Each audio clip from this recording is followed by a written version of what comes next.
Previously on a Non-Starters podcast. My name is Aidan. I'm an actor and a writer, a selfish man hoping to cling to my career. Who are you? I'm Jamie Hoskin. I'm an actor and a voice actor. So we're already on the rocks is sort of what you're saying here, isn't it? I mean, yeah, probably.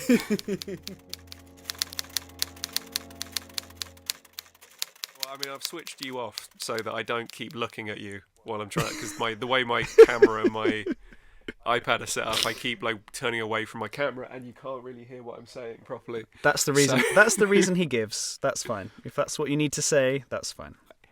It's because I get lost in your eyes. Good of you to be honest. Little bit of a technical fuck up there, which sort of delayed. So we've sort of done an intro, and then we've had to go back and do the intro again. So let's go through the motions, Jamie, and let's introduce the podcast. Been doing it all my life, baby. I'm ready. So here we are, episode 2. What did we say it was? It was the wedding episode this time, right? If the pilot was the Christmas episode. Yes, that's right. And given that there's only 2 characters, it's just you and me. I think we have to tie the knot, right? Hooray! How are you, mate? I'm very well, Aidan Casey. Thank you. Yeah, I had nice Christmas and New Year, which I know was where we sort of left off last time. And I've been through that sort of existential crisis you get, sort of post-Christmas and all that New Year stuff. And I'm through that now, and I'm feeling good. How are things with you? What, New Year? It's a new year. 2020 is over. Yeah. Oh God, that's so. I mean, hang on. I'm just gonna look out the window. Did everything we could to minimise loss of life and suffering in this country through the pandemic. No, it's still awful. Let's maybe just crack on with the podcast then, yeah? So, welcome to episode 2 of the Non-Starters podcast, that lovely little farm upstate where forgotten scripts go to get shot in the face. And I forget what I called it on how I described the podcast. This is off the rails already. Jamie. Hello, Jamie. How are you? Hey, I'm good, thanks, Aidan. How are you doing? How's life treating you? You're looking well? I mean, I'm definitely not looking well, but thank you so much. Welcome back. I am Aidan Casey, an unsuccessful actor and writer. I am here with Jamie Hoskin. Hello. Hey, man. How you doing? Yeah, I'm doing all right. I mean, sort of keeping busy as much as I'm able. I had a bit of work to do, which is nice, with my production company, which is cool. Had a bit of writing to do. Generally, sort of not getting paid for things, but, you know, that is what it is. Such is the way of the actor. So, go on. No, I was going to say you're right. That is the way of the artist. It's a noble profession, honourable but hungry. I just go into debt, but don't be hungry. That's my plan. I don't like hunger. Oh, what do you do? Do you forage? How do you find sustenance generally? yeah. It's like 99% foraging, and then 1% Lidl, and that. Well, I'm glad you're keeping well. Yeah. Let's get. Well, because I know both of us have had to isolate for near misses, and as far as I'm aware, neither of us have had the COVID. So no, and actually, I can confirm that I don't have COVID at this moment, only because I had to do a test today, because I'm working a few days a week doing some cover for a school, so they provide you with tests. So I sort of know that I'm COVID free, which is interesting. Oh, well, that's terrific. Because, that's something, isn't it? Last time I checked the news, the teachers hadn't been systematically vaccinated yet, which is insane. So I'm glad to hear that's at least you're getting tested.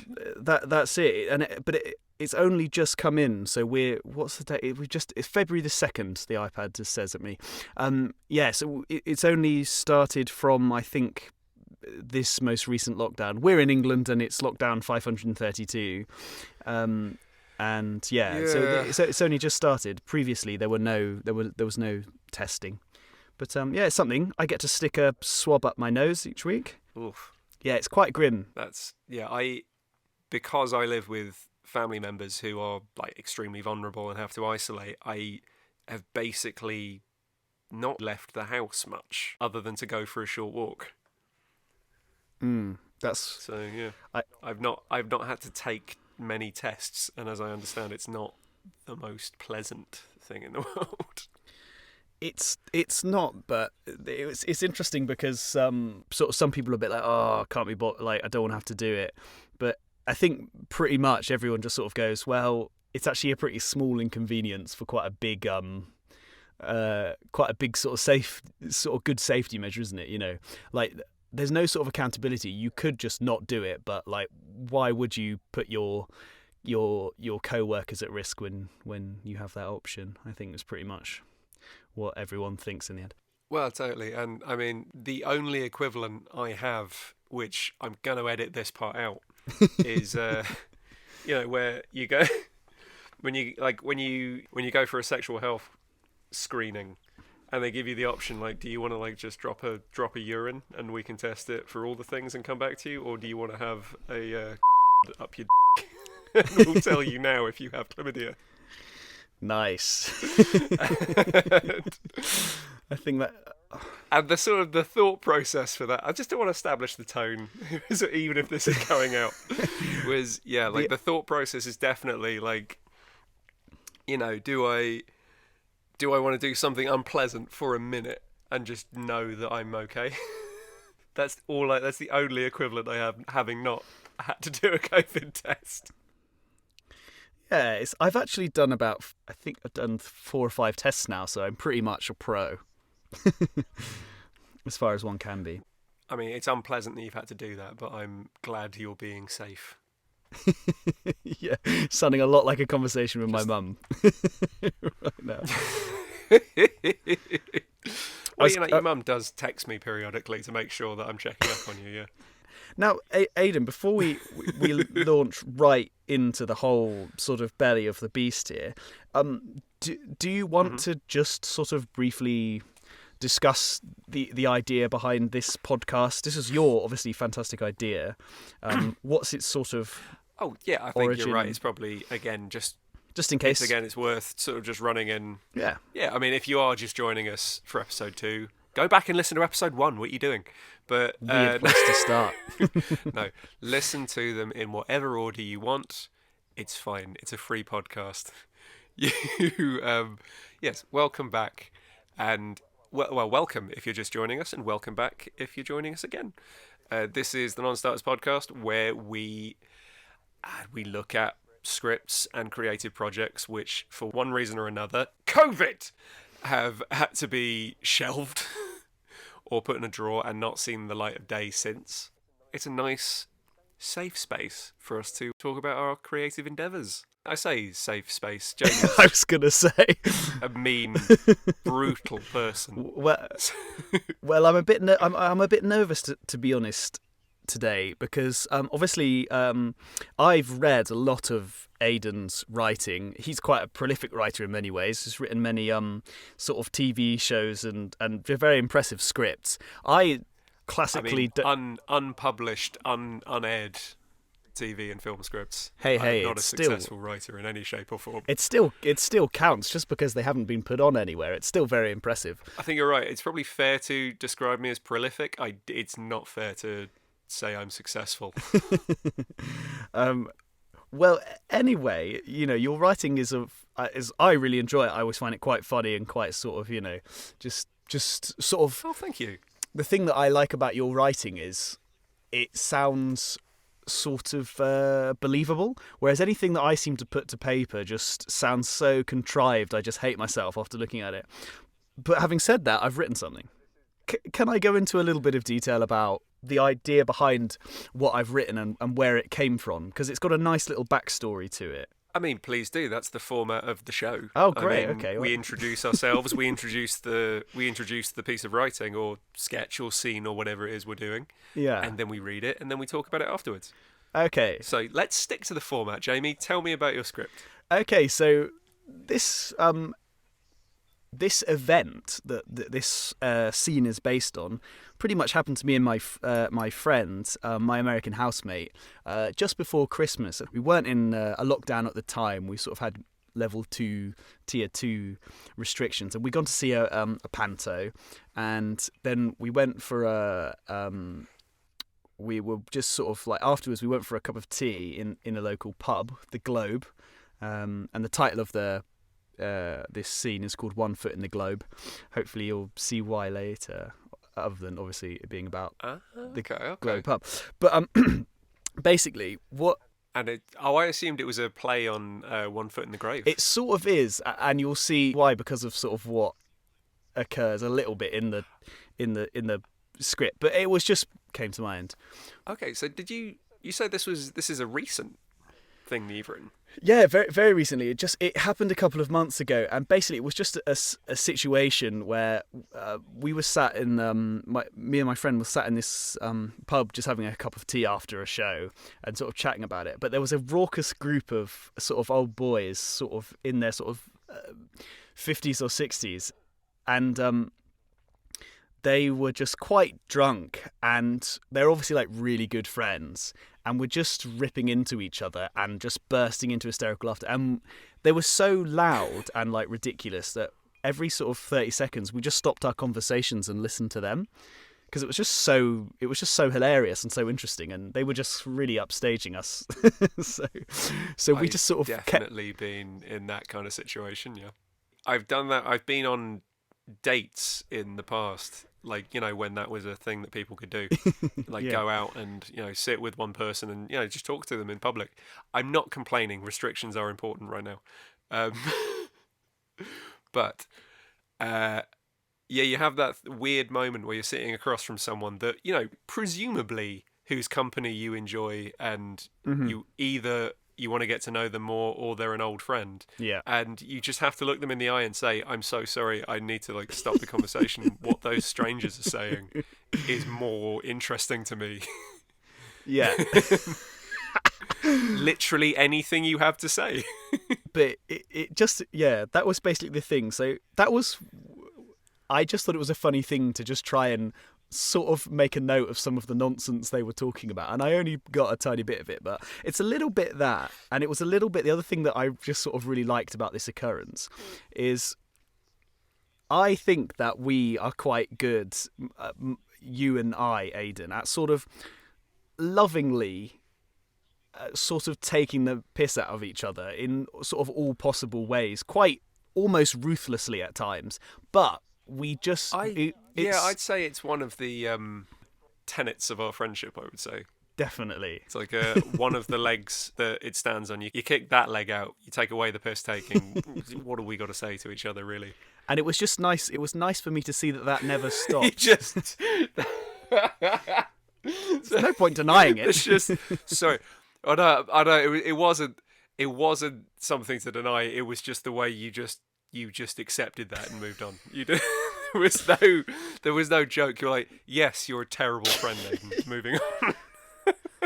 No, it's not that. It's just that we're comfortable enough with each other to give each other hell. Isn't it? That's the thing. Yeah, I mean, and it's enjoyable, and no one's no harm. No one's hurt, no one's offended. Everyone, when you're comfortable with people, you can sort of get into that sort of groove. Oh God, I definitely that has been one of the worst things about lockdown.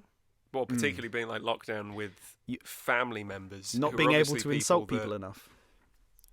Well, no, it's less that. I mean, it is that, but it's less. It's more that like the thing of family members who obviously are people who are incredibly, incredibly important and dear to me, but like who and yet just having good chemistry with. Yeah. Sorry? I was just going to say, and yet. Saying, I can feel a yet coming. And well, it's it's the and yet is that obviously those people are they're obviously really important to you, but it's not necessarily based on just having good chemistry with them.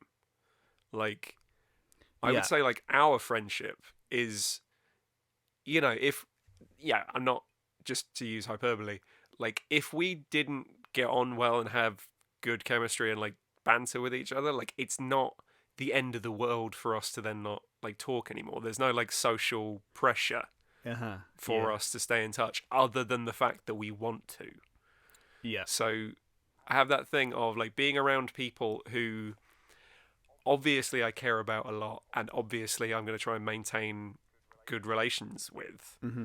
But I've come from like living in a situation where I was living with friends who on a daily basis we gave just vicious shit to each other over coffee.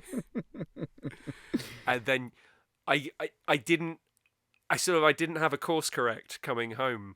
I'm back like with that same attitude talking to my family, and then I look up and my mother is openly weeping because we don't have necessarily the same sensibility. I'm making a joke. I didn't, but like, no, I take your point entirely. Yeah. So, yeah, I think it is. Sorry, I completely took over the conversation when you were talking about your thing. Oh, good man.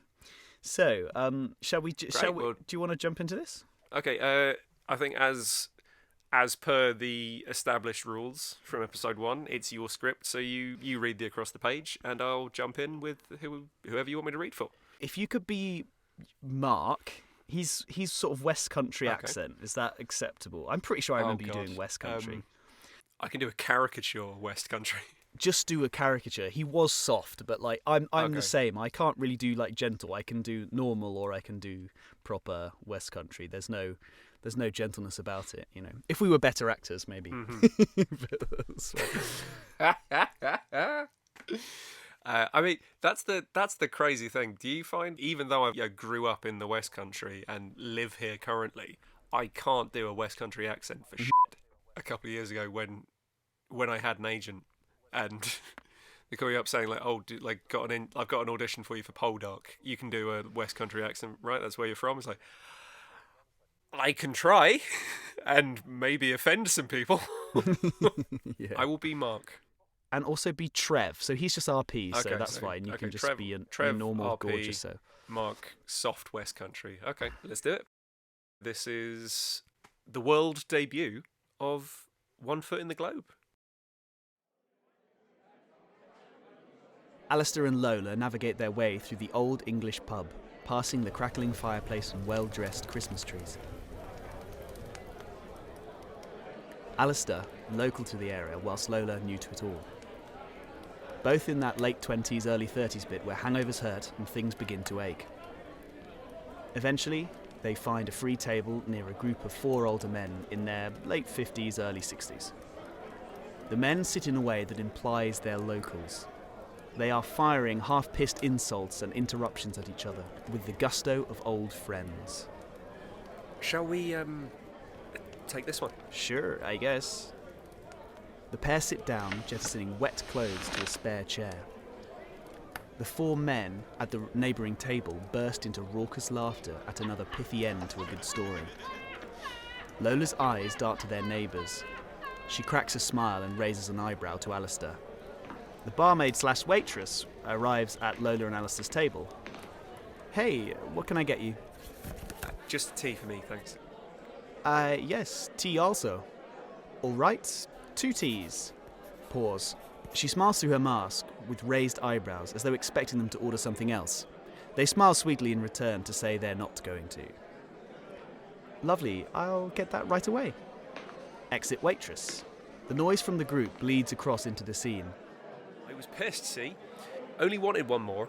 Didn't see the arm. So I snuck round the back to try and get in. Put my foot right through that beautiful stained glass door. You silly bugger. The 4 men burst into laughter. Lola and Alister pull themselves back to their own conversations. Ah, yeah, I loved it. Such a good introduction to Panto. You've never been to a panto before? They don't have Panto in the States. Alister is visibly shocked. What?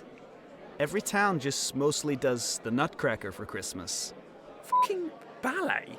There's not some sort of Christmas show, a kids show? Nutcracker is the main thing, but there are other shows. But we do shows that are Christmassy themed. Like the Nutcracker. How is Aladdin Christmassy? I was expecting him to have like a Christmassy elf hat or something. Damn, that's a good point. I never thought about that. I suppose it's just a tradition to go to the panto at Christmas. Noise slowly builds among the neighbouring group as the story builds towards a crescendo. It is a bit similar in the States. The kids from the local dance schools will be in the show as the mice and angels, so it has that sort of community. The men's story gets interesting and loud enough that Lola and Alister give in and slide by accident into the men's story once more. So, I'm on the bridge now, and I got t'other shoe off now, because walking with only one is making me dizzy, see? The right one's behind the bar, and I daren't show my face there again, for obvious reasons. So, why am I carrying this one around like a mug? I think, naff this one's going in the river. Nothing to lose. Oh, here we go. All of a sudden, the old Bobby pulls up and puts down his window. "What are you doing?" he says. "Waiting for you to arrest me," I say. "Very funny," he says. "You'll want that tomorrow. Don't be daft." And he drives off. The men laugh and chuckle and mutter things like, "For fuck's sake, bloody stupid." Yeah. Trev pipes up, usually content to keep quiet, let the others make fools of themselves. Likes to be called Trevor, so all call him Trev. He's a bit more RP and softly spoken than the others. Has the best hair of the group and he knows it. However, very generous, kind sort of bloke. PC David Martin, wasn't it? Good bloke, really. Thick as fuck though, eh, Trev? Yes. You see, we know it was PC Dave because next he comes into the White Hart and goes up to the bar. "Evening, Jan. Where's the bloke who put his leg through the back door?" And Jan says, "Dunno his name, but he's pissed. He's only got one shoe and he went off that way." She slams the stained glass shoe on the bar and points out towards the river. Remember how the colour drained from PC Dave's face as he darted out the door? It was fucking great. That was the last we saw of him that night. So what happens next, right? Have I told you this? As he told us. Go on. So, key in hand, walking up the gravel path, so nearly home, and then blue and red lights. And I'm in the cell for the night. Bet that was nice. No word of a lie. In the morning, they brought me a full English and a cup of tea, and then dropped me home. You are full of shit, mate. Absolutely brimming. They all laugh wildly, enjoying each other in this rare moment of social engagement. They chime in with bollocks and agreement intermittently through Mark's big moment. But seriously though, boys, 40 fucking years of friendship and we're still going. Look, this is important. You and your families, be safe, yeah? Have a Merry Christmas and look after yourselves. We'll get through this COVID bollocks alive. All of us. We'll be back here again soon. 40 fucking years, Jesus. Yes. Look after yourselves. Cheers to that. They all hug, shake hands, and generally do the most alarming display of COVID spreading. Yeah, I buy that. Definitely actually happened. Yeah. I was just like, what are you doing? You and your Anyway. families be safe. See you later. It really was. We were just sort of like had our heads in our hands at that moment. Anyway, Okay, anyway, let's go. Well, let's go back a little bit. You give me that. You give that across the page again. They all hug, shake hands, and generally do the most alarming display of COVID spreading. We focus back into Alister and Lola, who have enjoyed their second round of evening entertainment. Oh, I was going to ask, is it normal to have jokes about Boris Johnson and things like that in the show? Yeah. Anything goes, really. Kid-friendly, though. But, yeah, anything. Oh, really? Interesting. In America, you would just not have anything political in a family show. Oh, yeah. If it's funny, it's in. I think. Basically. There's always loads of slapstick. The Dane. A baddie. stupid jokes. But other than that, anything relevant might find its way in. Boris Johnson, Gangnam Style, Brexit, anything hideous like that. Panto is pretty much an everything pie. Delicious.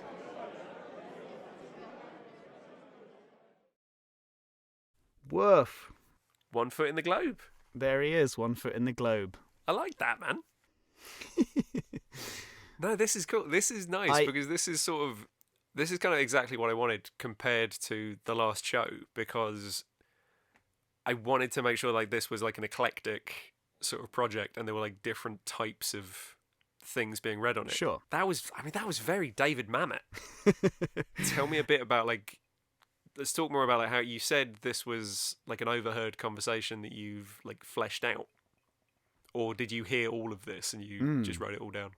I just sort of heard a few key lines. Like I heard him saying to a police officer, "Oh, you've come to arrest me," and that like sort of piqued our interest. Like when we heard that line, and there was little things like that, and they mentioned about going to a couple of pubs when they were younger and stuff like that. But I was just sort of trying to draw together as many of the sort of strands as I could, because we were sort of going in and out, so we didn't follow their story as well as like the story actually explains the person's evening or what have you. So it was just sort of based on a few interesting things I heard them saying. The story wasn't really what happened. It's just a load of events I've sort of squashed together that they were sort of mentioning. Okay, well, I do mean this as a compliment. That is very David Mamet, because I've heard stories about how he writes is that he just will kind of sit in public, probably not right now, but like he'll sit in public with a recording device and literally just people watch and transcribe conversations, because like it does sound like natural and just like a group of mates dicking around and being quite irresponsible right now, but in the most sort of benign way. There's a David Mamet quote which says something like, "You should take all your favourite lines out of your writing and then see if it's any good." And like that's what he says he does, something like that. Yeah. Anyway, I remember like hearing that. He's a bit of a weird dude, I think. Oh, he's a very weird dude.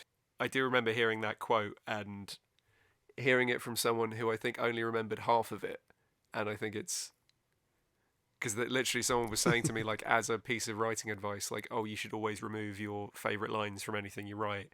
And I just remember thinking, like, that's fucking dog shit writing advice.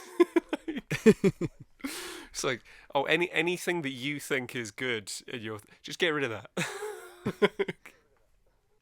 I mean, there's telling people was that the writing should be so good that like you don't need the best bits. I mean, yes, or something like that. I don't know. I think it's like, I think the idea is, that if you can take out anything that's like in any way self-indulgent, and then if it like still works as a conversation, then it makes sense. If it still like hangs together. I sort of been working on a pilot with someone for, I mean, you read this with us last year in first lockdown, like me and my friend Shane Noon. We wrote a pilot together, which it's why Shane is one of the only people I've ever been able to collaborate successfully with on a script, because one of the things he always said to me was, "Why does this need to be in here?" And if the answer was ever just because I like it, that was never enough. Like I had to like justify why I'd included things. He's a good ego check for your writing there. Oh, definitely. I'm going to say two things. Is A, what a treat to be reading something that I didn't write, because that's all I've been reading for the like script-wise for the last 6 months, because I have no interest in other people. And no, not true. I've just been working on stuff, and genuinely like really nice just to read something that someone else has transcribed from the world. And yeah, I like that, man. It's funny because I have a question for you. Yeah, sure. Oh no, go on. No, you're about to say something complimentary. Don't let me stop you. Well, I'm just like I'm trying to quantify what I'm saying because I really like that wasn't for me like a kind of belly laughing out loud thing, but like it did. I know what you mean. It did kind of make me sort of smile, and I felt a bit warm because it's just to people talking normally and liking each other. It was nice. Yeah, I think that's kind of it, and I think I know. Like, I don't particularly have like that sort of, I don't know, that sort of gift for like any comedy sort of writing. So I'd never even bother. I just write something, and like it is what it is. I think what you described was the experience I had, as you say. It was just sort of like warmth and people just enjoying each other in their ridiculousness. Yeah. What did you think? Go on. What I genuinely, I think it's funny. I'm just going to sort of be really blunt. I can't quite explain to you why I think it's well written, and I know that it's well executed because I'm feeling this, and because of my situation, I haven't been in a public place just having a coffee or having a pint for the better part of a year. So I don't know what the word would be. I'm getting nostalgic about just sitting and listening to people talking shit. And that's genuinely really nice. Like, yeah, no, it's true, isn't it? I think that's a good point. Better and more eloquent people than me have talked about this a lot in the last year. That human beings are just like such social pack animals that it's what makes this period of time so just crap in lots of ways. Yeah. Can I segue into a question that I've been thinking about with this scene? Oh shoot, yeah. The thing that I thought when I was thinking about that hilarious scene that you'd written about Santa Claus and his little elfie friend, oh yeah, and stuff, was that my magnum opus, yeah. Yeah, exactly. What was nice is that it didn't have a lot of characters, and it didn't need to, and it wasn't sort of too much going on. I basically just wrote this scene sort of as I saw it, sort of, there were this many people and this is what happened, and I sort of made it up a bit, but I just sort of pulled it as it was. But I sort of felt like, gosh, there's a lot of characters in one scene, and it's hard to like sort of, especially for maybe audio stuff, maybe for a TV or like a film scene, it wouldn't be so bad, but just audio for like if it was a radio drama, say, like you'd have to sort of be, oh god, who's speaking? Like there's quite a lot of characters in the scene. Would you? Because I tried to sort of cut down characters, and then I felt like it didn't work. If you had a scene like this, is there a way to sort of cut out some of the characters, make it a bit more sort of clear? I mean, yes and no, which is the most like unhelpful answer to that question.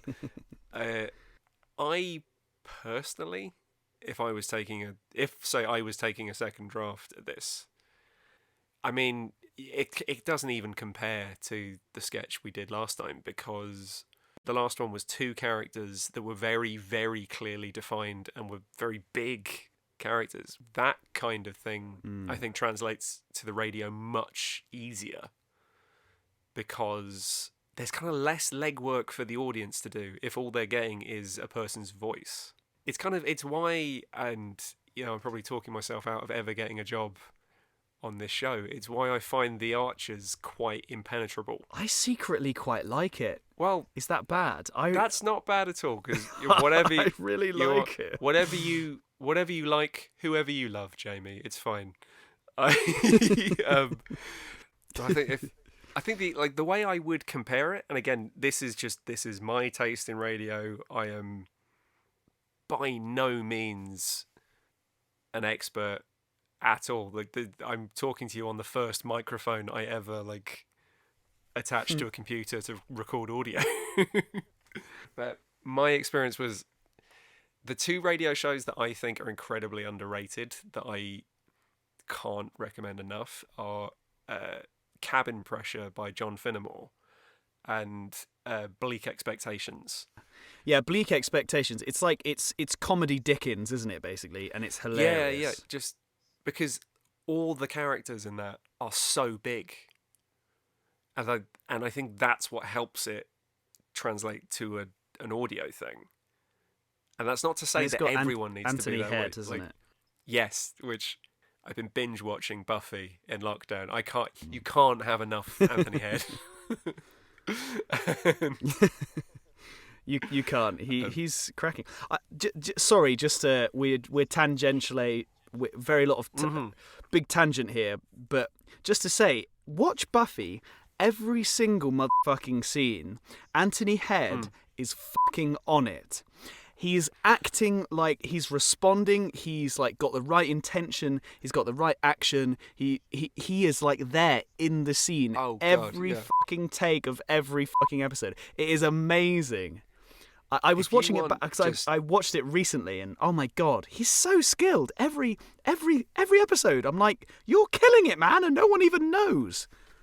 Yeah, I mean, any actor who hasn't seen Buffy or doesn't know who Anthony Head is, I mean, if you want just a masterclass on how to play a character for, what is it, like on and off 7 seasons, and just be so present, so pared down, and so just electric to watch. He's a fucking master. It's so good. That's a good description. Yeah, well said. Thanks. So okay. So how long have we been talking? We've been hollering for a good while. That's cool. If we'll kind of wrap it up now. Sure thing, boss. Yeah. Man, this was nice. This was a much more low key episode than episode 1, but I like it because I want to do more of these, and I want to keep recording silly nonsense with you. And what would be nice is hopefully next time we can go back to some of your writing and we can all enjoy it much more. I'm personally looking forward to that a lot. It's still quite a weird thing to me. So it's been nice to just have an excuse to write something. As soon as this sort of moment was happening, I just thought, I need to write this down. And I need to show this to Aidan because it's the best feeling when just something comes together, and you see something or you think of something. You're like, I have to get that on page now. I don't think I have any particular aspirations to write, but I think if something just sort of comes across my path, I've now got a nice excuse. But yeah, cool, man. Let's do this again. Yes. We'll do more of these. We're going to try and make this a bit more regular from now on because, we had January to accept that the world wasn't going to magically get better. Yeah. Just because 2020 was over. And, I think I can easily see myself still being in lockdown until I'm 30. So, if you would like to fill the time with me recording podcasts and writing things and maybe getting some friends to come play with us, then, dude, I'm all over it. I am desperate to have friends to play with. Sounds like a great idea. Great. Well, okay, we'll wrap it up there. Dude, thank you so much for being here. Thank you for listening at home, assuming you're listening to this at home, or listening to it all. Who knows? Maybe we're talking to a void. I do that most nights anyway. It's just nice to have a little blue light on my microphone in front of me for a change. Okay. Good night, Jamie. Good night. That's a weird way to end. All right. Night, Pop. Good night. Good evening, sir. Good evening. And good luck.